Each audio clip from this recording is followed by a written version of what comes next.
So a very good morning to all of you. आज हम एक नया चैप्टर स्टार्ट करने वाले हैं, motion in a plane.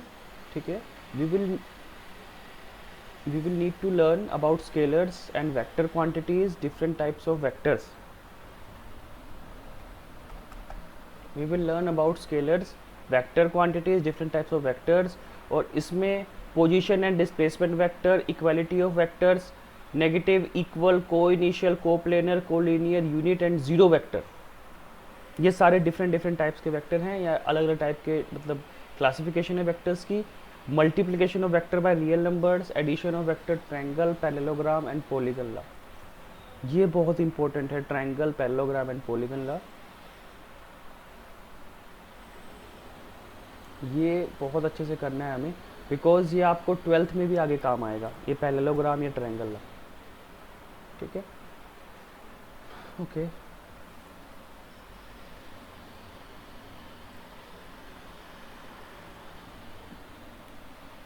So motion in a plane हम पढ़ रहे हैं चैप्टर स्केलर्स एंड वेक्टर्स। ये आप ऑलरेडी 9th में पढ़ चुके हो। स्केलर क्वांटिटीज़ वो होती है जिनकी मैग्नीट्यूड भी होता है और डायरेक्शन भी होती है, like distance. Sorry, scalar quantities वो होती है जिनका ओनली मैग्नीट्यूड होता है। वेक्टर क्वांटिटीज़ वो जिनका मैग्नीट्यूड भी होता है और डायरेक्शन भी होती है। स्केलर क्वांटिटीज़ के एग्जांपल डिस्टेंस, मास, इनका कुछ डायरेक्शन नहीं होता। वेक्टर क्वांटिटी कौन कौन सी, लाइक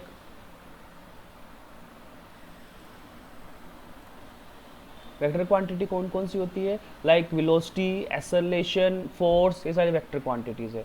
उसके बाद हम पढ़ेंगे position and displacement vector, equality of vector, negative, equal, coinitial. इन सब के नाम से ना इनकी डेफिनेशन क्लियर हो जाएगी आपको। सबसे पहले स्केलर क्वांटिटीज क्या होती है। All the physical quantity. In unit number 1 you have studied about physical quantity. What is a physical quantity? Physical quantity can be measured. Any quantity which can be measured is known as physical quantity. अब ये दो types की होती है, number 1 scalars, number 2 vectors. Scalar क्या होते हैं? a physical quantity which has magnitude but no direction is called scalar quantity. Example: mass, length, temperature, time, density, work, specific heat, etc. A scalar quantity may be positive or negative. Scalar can be added, subtracted, multiplied or divided according to the rules of ordinary algebra. Addition or subtraction of scalar makes sense only for quantities of same nature. However, multiplication and division can be performed with different quantities. इसका मतलब क्या है? अगर scalar quantity ऐसे कि length है, length को आप लेंथ में ही ऐड कर पाओगे, या लेंथ को आप लेंथ से ही सब्ट्रैक्ट कर पाओगे। मास और लेंथ को आप ऐड नहीं कर सकते। Addition and subtraction of scalar make sense only for quantities of same nature. मतलब मास को आप मास में ही ऐड कर पाओगे, लेंथ को आप लेंथ में ही ऐड या सब्ट्रैक्ट कर पाओगे। ठीक है, लेकिन however multiplication and division can be performed with different quantities. मतलब इसमें मास और लेंथ को आप मल्टीप्लाई जरूर कर पाओगे या डिवाइड जरूर कर पाओगे। Okay,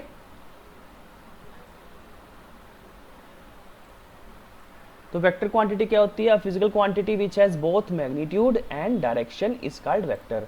example: velocity, acceleration, displacement, force, momentum, torque, etcetera. Vectors can not be added, subtracted, multiplied और divided according to simple rules of algebra. आप डायरेक्टली इसको डिवाइड नहीं कर सकते, दो क्वांटिटीज को, वेक्टर्स को। वेक्टर्स कैन बी एडेड, इसमें एक नया मेथड आता है वेक्टर अलजेब्रा। वेक्टर अलजेब्रा थोड़ा अलग तरीके से चलता है, वो हम आगे चैप्टर में डिस्कस करेंगे। A vector can not be divided by another vector as it is not valid operation in vector algebra. हम एक वेक्टर दूसरे वेक्टर से डिवाइड नहीं कर सकते।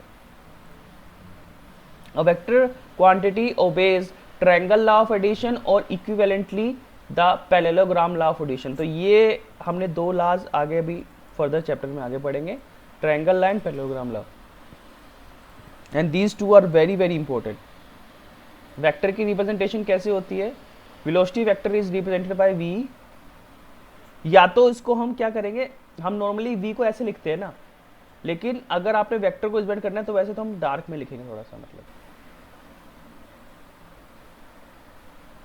लेकिन जनरली हम क्या करते हैं, अब हम इसको शेड थोड़ी करेंगे वहां पर, तो हम क्या करेंगे, v के ऊपर एक एरो लगा देंगे, तो this has become vector quantity. ऐसे a है, a आपके पास एक फिजिकल क्वांटिटी है और वो स्केलर क्वांटिटी, इसलिए हम a लिख रहे हैं। लेकिन अगर ये वेक्टर होती तो हम a के ऊपर ऐसे एरो लगाते, ठीक है। ये देखो यहां पर while writing it is difficult to reproduce bold face type. मैं वही बोल रहा था कि अब वहां पे शेडिंग थोड़ी करोगे, ऐसे मैंने यहाँ पे शेडिंग कर दी, मैंने v को मोटा कर दिया ऐसे, तो आप वहां पे शेडिंग थोड़ी करोगे। तो हम इसकी जगह हम क्या करते हैं, हम उसके ऊपर एक एरो लगा देते हैं, ओके। तो this is the representation of vector quantity, this is the representation of scalar quantity. Magnitude scalar part of vector is represented by light face.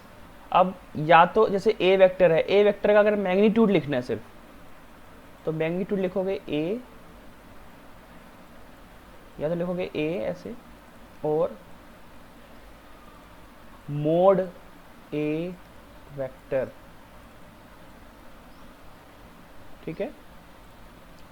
Next, अब वेक्टर्स, अलग अलग तरह के वेक्टर्स हम पढ़ेंगे। सबसे पहले आते हैं पोजीशन एंड डिस्प्लेसमेंट वेक्टर। नाम से पता चल रहा है position, to describe the motion of an object in a plane, its position with respect to origin can be chosen conveniently. ये हमने एक प्लेन ले लिया, कौन सा प्लेन है ये, एक्स वाई। हमारे पास कितने प्लेन है, X Y, Y Z and Z X. तो हमने एक्स वाई प्लेन ले लिया। अब मान लो वो जो ऑब्जेक्ट है वो यहां पर पड़ा है, पी पॉइंट पे पड़ा है, तो आप क्या करोगे, यहां से लेके यहां तक, ओरिजिन से लेके एक स्ट्रेट लाइन खींचोगे पी पॉइंट तक, और रिप्रेजेंट करोगे आर वेक्टर। और ये आर वेक्टर क्या है, पोजीशन वेक्टर है। आर वेक्टर क्या है, पोजीशन वेक्टर है। अब मान लो इनिशियली वो पी पोजीशन पे था, ठीक है, लेकिन थोड़ी देर मान लो वो मूव कर रहा है वेलोसिटी से, तो थोड़ी देर के बाद वो आया पी डैश पे आ गया, तो आप क्या करोगे, आप फिर दोबारा से ओरिजिन से एक लाइन खींचोगे, एक पोजीशन वेक्टर बनाओगे पी डैश के लिए, तो ये हो जाएगा आर वेक्टर, और इसको कर लेंगे आर डैश, एक आर डैश। आप 1 और 2 भी ले सकते हो, मैं इसको P1 लिख सकता हूँ, इसको P2 लिख सकता हूँ, उसी तरीके से इसको R1 और इसको R2। यहाँ पर R वेक्टर क्या है, पोजीशन वेक्टर है। R वेक्टर क्या है, पोजीशन वेक्टर। अब ये इस P पोजीशन से P डैश पोजीशन तक डिस्प्लेस हुआ है ना, तो यहां से एक वेक्टर को रिप्रेजेंट करेंगे, तो मैं इसको लिखूंगा R डबल डैश, ठीक है। तो ऐसा कुछ होगा, ये डिस्प्लेसमेंट को शो कर रहा है। तो जो आर वेक्टर है वो पोजीशन वेक्टर है, वो पोजीशन को शो कर रहा है। और अगर डिस्प्लेसमेंट होगी इन दोनों के बीच में, मतलब क्योंकि देखो कोई भी चीज़ है कुछ वेलोसिटी से मूव कर रही है, तो definitely after some time it will displace from its original position.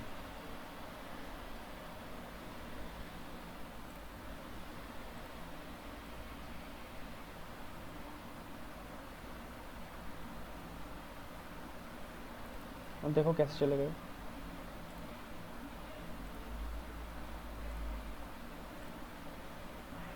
देखो उसने P पोजीशन दिखाई वहां पर, let P be the position of the object in X Y at time T। अब क्या करेंगे, सबसे पहले ओरिजिन से एक स्ट्रेट लाइन ड्रॉ करेंगे, this will be the position vector, R vector आ गया, ठीक है। The point O of OP is called tail end P of OP is called head of vector OP। जो पॉइंट O है वो उसका tell है, और मतलब जिस तरफ ये एरो का सिंबल होगा ना, ये हेड है, वो उसका हेड हो जाएगा, ठीक है। वेक्टर OP, O से लेके P तक का जो डिस्टेंस है, it is known as position vector of the object. ये पोजीशन वेक्टर हो गया, इसको रिप्रेजेंट करते हैं R से या R वेक्टर से। अब मान लो कि वो जो ऑब्जेक्ट है it gets displaced from P to P dash, P से P डैश पे आ गया कुछ टाइम के बाद, उसी टाइम नहीं, कुछ टाइम के बाद, बिकॉज इट इज मूविंग। तो आप दोबारा से ड्रा करोगे तो एक R हो गया, एक R डैश वेक्टर हो गया। तो ये R वेक्टर और R डैश वेक्टर क्या है, position vectors of the object at time t and t dash. मान लो p पोजीशन पे कब था वो, जब टाइम t था। p डैश पे कब आया, जब टाइम t डैश हो गया। Now the position vector of object at time t dash is given by op dash vector. अब op dash vector, okay, r dash vector. तो डिस्प्लेसमेंट वेक्टर क्या हो जाएगा, p से p डैश। डिस्प्लेसमेंट वेक्टर क्या हो जाएगा, कहां से कहां मूव किया, p से p डैश, ठीक है। और इसकी वैल्यू कितनी हो जाएगी, r dash minus r, okay, ये आ गया। Note that displacement vector is same even if the object moves through different courses from p to p dash से pbp। वो क्या कह रहा है कि जो डिस्प्लेसमेंट वेक्टर होगा वो सेम होगा, चाहे वो p डैश, p से p डैश पर a के पाथ से जाए, मतलब ऐसे जाए, चाहे वो p से b के थ्रू जाए p डैश तक, लेकिन डिस्प्लेसमेंट वेक्टर सेम होगा, okay. The position vector of the object provides following information. It gives straight line distance of the object from the origin. तो पोजिशन वेक्टर से हमें ये इंफॉर्मेशन मिलती है, स्ट्रेट लाइन डिस्टेंस मिल जाता है हमें। एक तो अगर हम OP को मेजर कर ले तो हमें स्ट्रेट लाइन डिस्टेंस पता चल जाएगा उसका ओरिजिन से। It gives the direction of the object with respect to the origin. Object किस तरफ मूव कर रहा है, राइट की तरफ मूव कर रहा है, लेफ्ट की तरफ मूव कर रहा है, ओरिजिन के रिस्पेक्ट में हमें ये भी पता चल जाएगा। तो दो चीज़ें मिल जाएंगी हमें, स्ट्रेट लाइन डिस्टेंस कितना है ऑब्जेक्ट का ओरिजिन से, और किस डायरेक्शन में मूव कर रहा है वो, लेफ्ट या राइट या। नेक्स्ट है इक्वालिटी ऑफ वेक्टर या इक्वल वेक्टर। नाम से पता चल रहा है इक्वल वेक्टर, दो वेक्टर जिनका सेम मैग्नीट्यूड हो,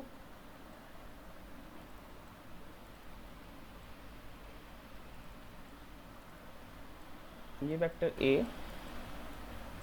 ये वेक्टर B, दोनों का मैग्नीट्यूड लगभग सेम है, ठीक है, या सेम ही बना लेते हैं इसको, और डायरेक्शन भी सेम हो, मतलब दोनों राइट की तरफ ही चल रहे हो या दोनों लेफ्ट की तरफ ही चल रहे हो, ठीक है। तो this is known as equality of vector. ये देखो यहाँ पर O से P A वेक्टर ले लिया, Q से S B वेक्टर ले लिया, दोनों का मैग्नीट्यूड सेम है और दोनों की डायरेक्शन भी सेम है, तो ये इक्वल वेक्टर है। ये थोड़ा सा और इसमें एनिमेशन दिखा सकते हैं। तो दो वेक्टर्स क्या बोलेंगे हम, दो वेक्टर्स को इक्वल कब बोलेंगे, उनका मैग्नीट्यूड सेम होना चाहिए और डायरेक्शन भी सेम होनी चाहिए।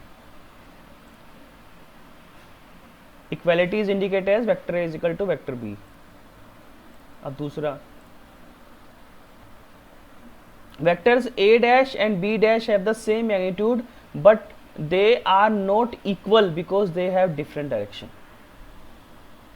वेक्टर A डैश और B डैश, अब इन दोनों का एग्जांपल दिए रखा है वो कि दोनों का मैग्नीट्यूड सेम है, मैग्नीट्यूड इक्वल है, लेकिन डायरेक्शन अलग अलग है, तो इसीलिए ये इक्वल वेक्टर नहीं है, ये इक्वल वेक्टर नहीं है, ये इक्वल वेक्टर हैं और ये not equal vector.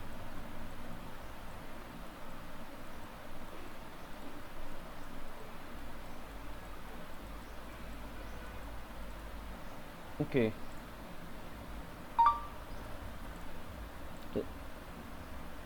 Even if we shift B dash parallel to itself so that its tail Q dash coincides with the tail O dash of A dash, the tip S dash of B dash does not coincide with the tip P dash of A। अगर हम इसको मतलब थोड़ा shift भी कर दे B dash vector को parallel to itself, अगर हम इसको ऐसे लगा दें ऐसे, ठीक है, its tail Q dash coincides with the tail O dash of vector A। हम ऐसे कर रहे हैं इसको कि हम ये ऐसे बना रहे हैं इसको, तो भी हमारे पास कोइंसाइड नहीं करेगा ये, बिकॉज डायरेक्शन अलग अलग है। ये दिख रहा है आपको, अब मैग्नीट्यूड अलग अलग हो गया। अगर हम इसको कोइंसाइड भी करने की कोशिश करें तब भी मैग्नीट्यूड अलग अलग हो रहा है, तो इक्वल वेक्टर किसी भी कंडीशन में नहीं हो सकता। तो इक्वल वेक्टर की कंडीशन क्या है, मैग्नीट्यूड इक्वल होना चाहिए और डायरेक्शन भी सेम होनी चाहिए। अगर इन दोनों में से एक भी चीज़ सेम नहीं है या इक्वल नहीं है तो वो इक्वल वेक्टर नहीं हो सकते।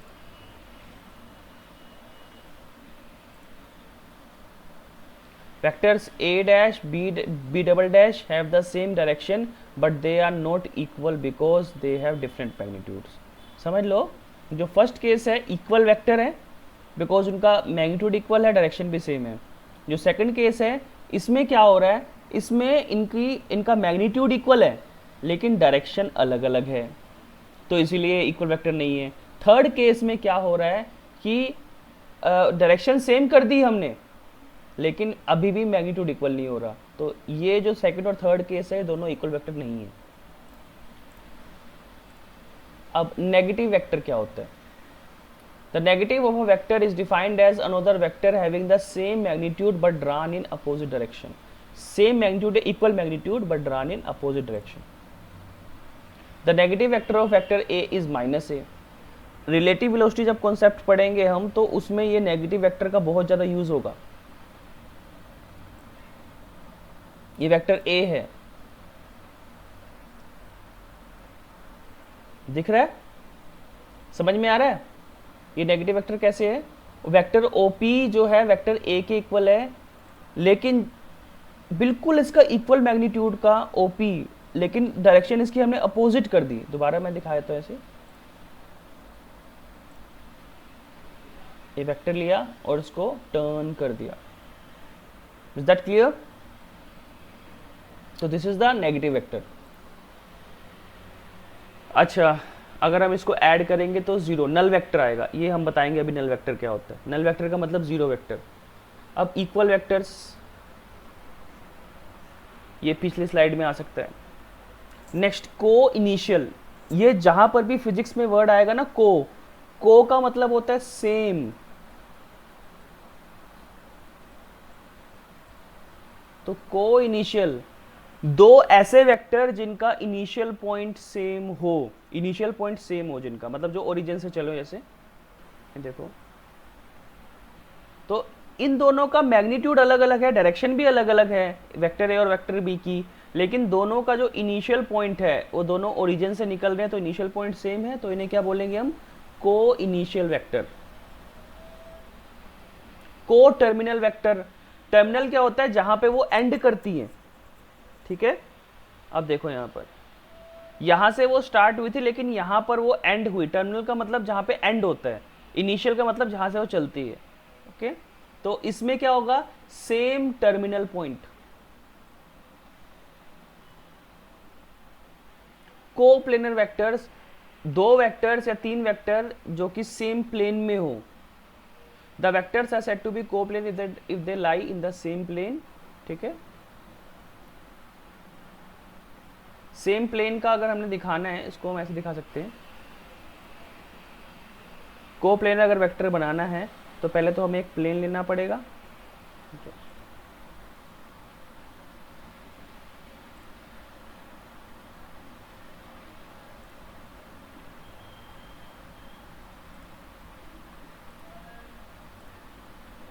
तो क्या करना पड़ेगा? पहले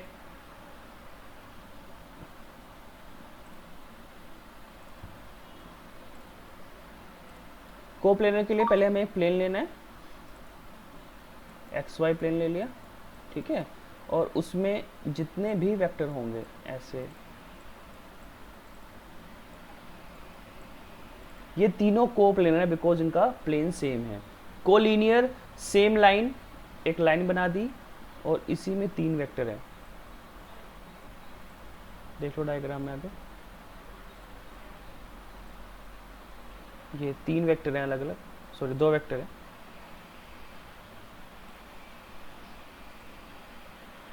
ओके, चाहे वो सेम डायरेक्शन में हो या अपोजिट डायरेक्शन में हो, अगर वो सेम लाइन में है तो वो कोलिनियर है, चाहे उनका मैग्नीट्यूड इक्वल हो या ना हो. तो ये कुछ एग्जांपल्स हैं. टू वेक्टर्स हैविंग इक्वल और अनइक्वल मैग्नीट्यूड्स. यूनिट वेक्टर बहुत इंपॉर्टेंट वेक्टर है, यूनिट वेक्टर. ठीक है, बिकॉज अगर आपने एक स्केलर क्वांटिटी को वेक्टर क्वांटिटी में कन्वर्ट करना हो तो आप यूनिट वेक्टर से अगर स्केलर क्वांटिटी को मल्टीप्लाई करोगे तो it will become vector quantity. So अगर किसी भी स्केलर क्वांटिटी को आपने वेक्टर क्वांटिटी में कन्वर्ट करना होगा तो आप किससे मल्टीप्लाई करोगे स्केलर क्वांटिटी को? वेक्टर से। बिकॉज अगर हम देखें ध्यान से तो स्केलर और वेक्टर क्वांटिटी में डिफरेंस क्या है? डायरेक्शन का डिफरेंस है। तो अगर हम एक स्केलर क्वांटिटी में डायरेक्शन को ऐड कर दें तो it will become a vector quantity. तो unit vector does that work, that is why it is very important. Okay, देखते हैं इसको। A vector divided by its magnitude is called a unit vector. Unit का मतलब होता है one, या भी बोल सकते हैं a vector having unit magnitude and arbitrary direction. ये इसका फॉर्मूला है। अच्छा, ये थोड़ा सा अलग सा वेक्टर है, सबके ऊपर हम एरो लगाते हैं।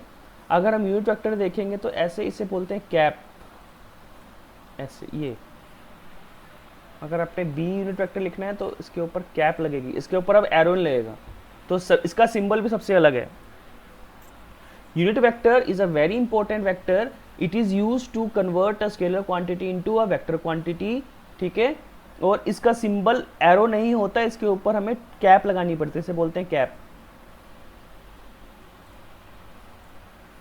A unit vector is a vector of unit magnitude pointing in particular direction. It has no dimension or unit. It is used to specify a direction only. अच्छा, याद रखना, अब x के साथ i कैप होता है, y के साथ j कैप होता है और z एक्सिस के साथ k कैप होता है। ये तीन यूनिट वेक्टर याद रखना। x एक्सिस का यूनिट वेक्टर क्या है? i cap. y एक्सिस का क्या है? j cap.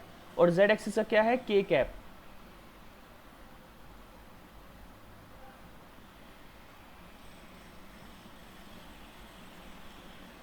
इसका जो मैग्नीट्यूड होता है वो 1 होता है, मैग्नीट्यूड 1 होता है यूनिट वेक्टर का। तो इसलिए आई कैप, जे कैप, के कैप, इन सबका मैग्नीट्यूड कितना हो जाएगा? 1।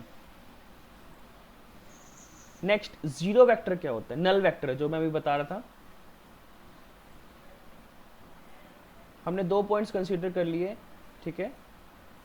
Now suppose that an object which is at P at time t moves to P dash through the path PAP,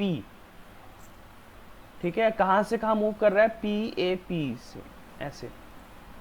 and then comes back to P through the path P dash BP। पहले वो P से A पे गया, फिर A से P dash पे जा रहा है, फिर उसके बाद दोबारा से P पे आ रहा है थ्रू B। अब क्या होगा? डिस्प्लेसमेंट हुई। Then what is the displacement? Can anyone tell what is the displacement? Zero, बिल्कुल। तो जीरो वेक्टर इसी को बोल रहे हैं। अब आगे देखो, इसमें रीजन क्या है जीरो डिस्प्लेसमेंट क्यों हुई? अगर आपका इनिशियल पॉइंट और फाइनल पॉइंट अगर सेम है then the displacement is zero. Distance will not be equal to zero but displacement is zero. Since the initial and final positions coincide, the displacement is a null vector. Displacement क्या होगी? Null vector होगी।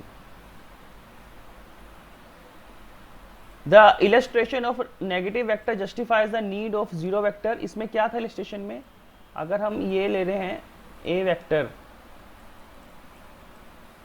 और अगर हम इसका opposite ले लें, direction इसके अपोजिट कर दी -a, तो जब मैं इन दोनों को ऐड करूंगा तो मेरे पास नल वेक्टर आएगा।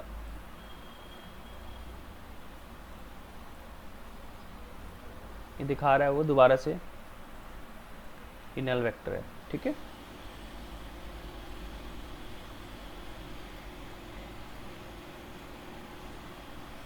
फ्री वेक्टर और and localised vector. In our studies vectors do not have fixed locations, so shifting a vector parallel to itself leaves the vector unchanged। मतलब वो कह रहा है कि वेक्टर्स की कोई फिक्स्ड लोकेशन नहीं होती, तो अगर हम एक वेक्टर को शिफ्ट कर देंगे parallel to itself leaves the vector unchanged, तो वेक्टर पे कोई फर्क नहीं आएगा। अच्छा, वन मोर थिंग, जो यूनिट वेक्टर है, unit vector does not change the magnitude of a scalar quantity, it just add direction to a scalar quantity and makes it vector quantity. Such vectors are called free vectors, इनको ऐसे को free vector बोलते हैं। However, in some physical applications location of a vector is important Such vectors are called localized vector. Next, multiplication क्या होती है? Multiplication कैसे? Of a vector by real number. अगर आप मल्टीप्लाई करोगे भी, अगर मान लो जो रियल नंबर है, ऐसे multiplying a vector, vector A with a positive number lambda, कोई भी नंबर है, लैम्डा की वैल्यू 1 2 3 4 5 6 कुछ भी रियल नंबर हो सकती है, gives a vector whose magnitude is changed by the factor lambda but the direction is same as that of vector a. Example ले लिया, पहले हमारे पास वेक्टर a था, हमने इसको 2 से मल्टीप्लाई किया, 2 किसकी वैल्यू होगी? लैम्डा की वैल्यू 2 हो गई. अच्छा, यहाँ पे कंडीशन है कि लैम्डा की वैल्यू 1 से बड़ी 0 से बड़ी होनी चाहिए, मतलब पॉजिटिव होनी चाहिए. आप ये नहीं कि -1 रख दोगे -2 रख दोगे, लैम्डा की वैल्यू 0 से बड़ी होनी चाहिए. तो अगर हमने 1 और 2 से मल्टीप्लाई कर दिया तो इसका मैग्नीट्यूड ट्वाइस हो जाएगा, लेकिन डायरेक्शन सेम रहेगी, डायरेक्शन चेंज नहीं होगी. Multiplying a vector a by a negative number gives a vector lambda a whose direction is opposite to direction of vector a and whose magnitude is minus lambda a. ठीक है.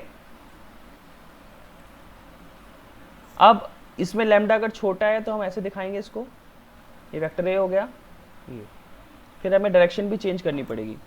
अगर हमने इसको -2 से multiply कर दिया तो डायरेक्शन सेम नहीं रहेगी, डायरेक्शन फिर उल्टी हो जाएगी. ओके, यहाँ पे -1 से किया है तो माइनस ए आ जाएगा और डायरेक्शन उल्टी हो जाएगी, और अगर -1.5 से करेंगे तो इसका जो साइज है आप थोड़ा बढ़ा दोगे. ये देखो यहाँ पर -1.5 है.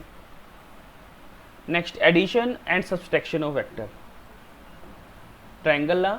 अब देखो, 2 और मोर वेक्टर्स में बी एडेड ग्राफिकली और geometrically by using following laws of vector addition. देखो, इससे पहले मैं तो थोड़ा बताना चाहता हूँ.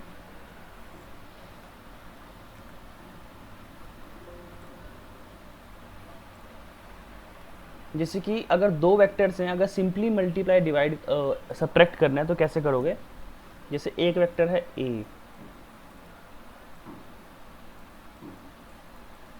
ठीक है, और एक वेक्टर है बी, तो दोनों अगर सेम डायरेक्शन में है तो रिजल्टेंट जो होगा इन दोनों का R A plus B vector. ठीक है.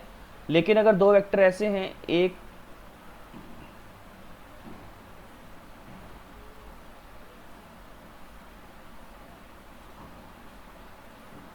वेक्टर ए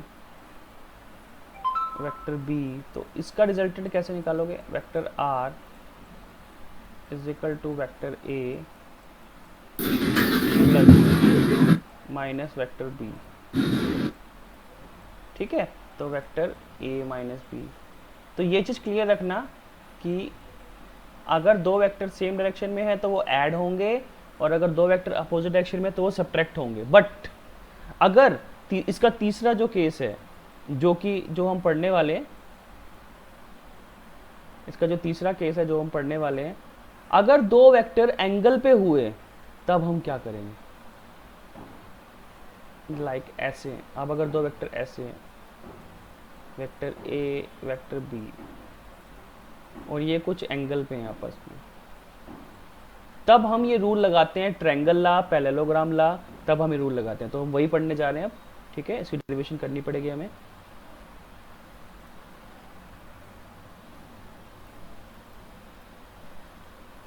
ट्रायंगल ला, पहले इसकी डेफिनेशन पढ़नी है आपको.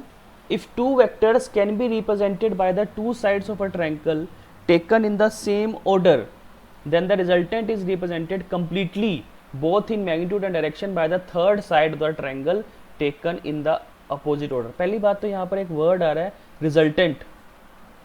रिजल्टेंट वर्ड यहाँ पर एक आएगा. ये रिजल्टेंट वर्ड जो है इसका क्या मतलब है? रिजल्टेंट वर्ड होता है कि मान लो 2 वेक्टर्स अलग अलग कहीं पर एक्ट कर रहे हैं. ओके, रिजल्टेंट जो उन दोनों के इक्वल काम करेगा अकेले, जो उन दोनों के इक्विवेलेंट हो, जो वो दोनों मिलके काम कर रहे हैं, वो रिजल्टेंट वेक्टर अकेला करेगा. ठीक है. तो addition of 2 vectors A and B देखो यहाँ पर ये कुछ एंगल बन गया ना, यहाँ पर ये एंगल बन गया थीटा, तो इसको ऐड करना है। अब यहाँ पे हम क्या करेंगे, जब ये ऐसे बना दिया तो हमने तीसरी साइड बना देंगे, और ये जो तीसरी साइड है it will give the resultant. ये हम प्रूफ करके दिखाएंगे बेटा, हमें प्रूफ करना पड़ेगा। This graphical method is called head to tail method.